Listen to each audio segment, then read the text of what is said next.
So this is the best time to hone. Yes, people, you should be spam honing at the moment, and the reason is simple. If you go to the market, destruction stones are 1 gold and guardian stones are 1 gold. So if you have alts or characters that are still not 4090, you should be spam honing them because this is literally the best time to hone. And that's why I decided to make a how to hone guide, basically showing you how to be super efficient with your honing and how to make full use of it. So let's start by getting rid of the basics first. Obviously, you should always use bound like mats. However, in this period, you should only use bound leaps. Yeah, do not buy leaps because leaps are really expensive.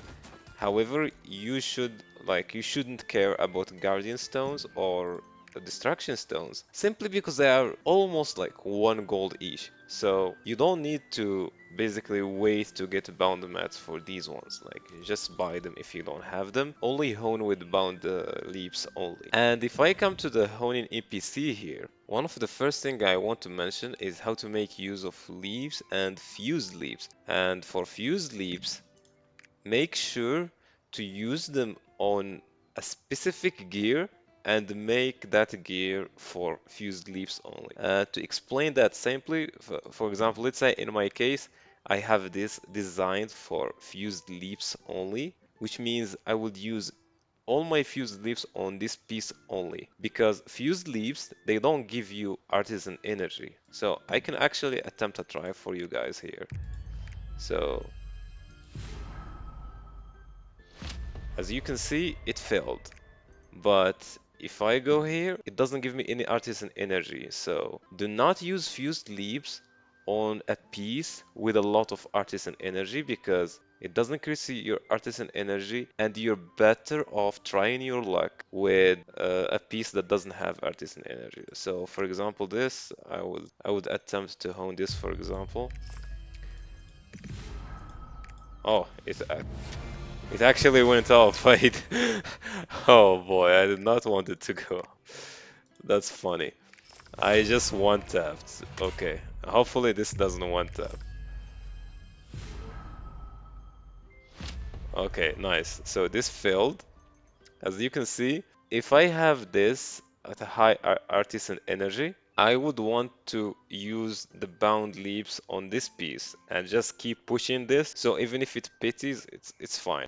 Now, another part that I want to talk about is should you like focus on one piece at a time or hone in multiple pieces at the same time? Like you can argue this part, but I think it's better to focus on one piece. And the reason is simply because if you have, let's say, I had all of these and I'm honing them at the same time, I'm honing 6 pieces at the same time. To pity all of them, let's say I got unlucky with all. To pity all of them, it will take me a while. The rate that I'm going to get the eye levels at is really slow. And what I mean by that is that, for example, instead of getting 2 eye levels today, 2 tomorrow, 2 the day after it, I would not get that, but at some point I'm gonna get all of them at the same time because I was honing them at the same time. But that's bad because every eye level give you an advantage. So for example, if you focus on one piece and you honed it and you got it, for example, today, and tomorrow you got another piece,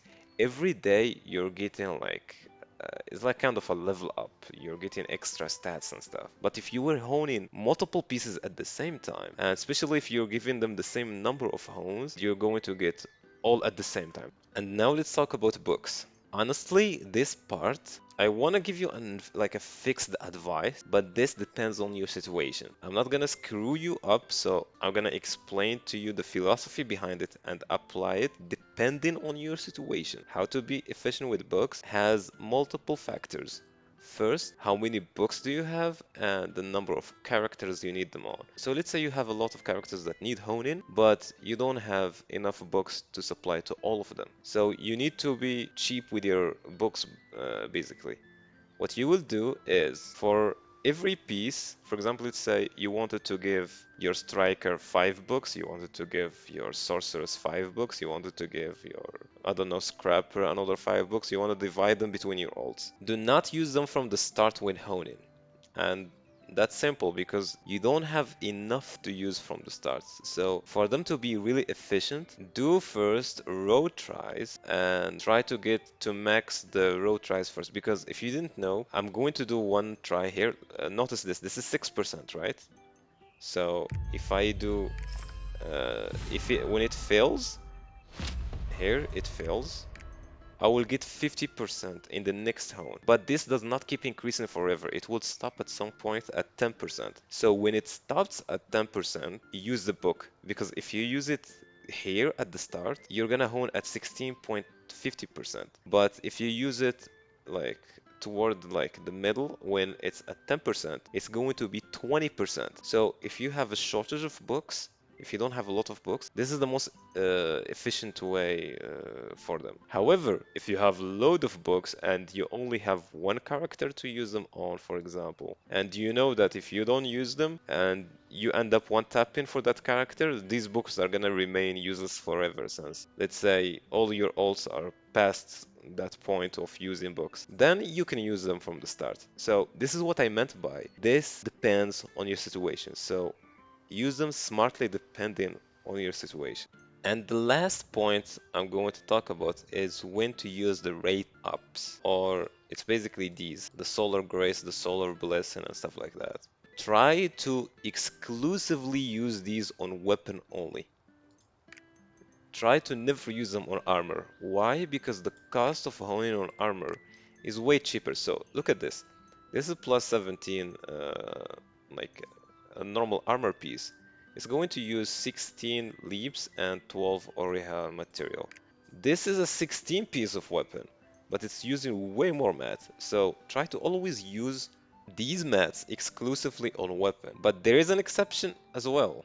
Because let's say you have a 14 weapon and an 18 armor piece, then it becomes more efficient to do row tries on the weapon. Do not use the rate ups on the weapon at that point because the cost for the weapon at that point is less than the armor. So always compare basically. Most of the time you would find yourself using them on your weapon. However, if you somehow in a weird situation where the weapon is super low and you have high armor, do not use like the rate ups on the weapon. It's better to just do raw weapon till you get it up, then you can use your rate up mats if you want. And I hope you learned something, and I hope my strategies help you. That's how I hone, and you guys tell me how you do hone as well.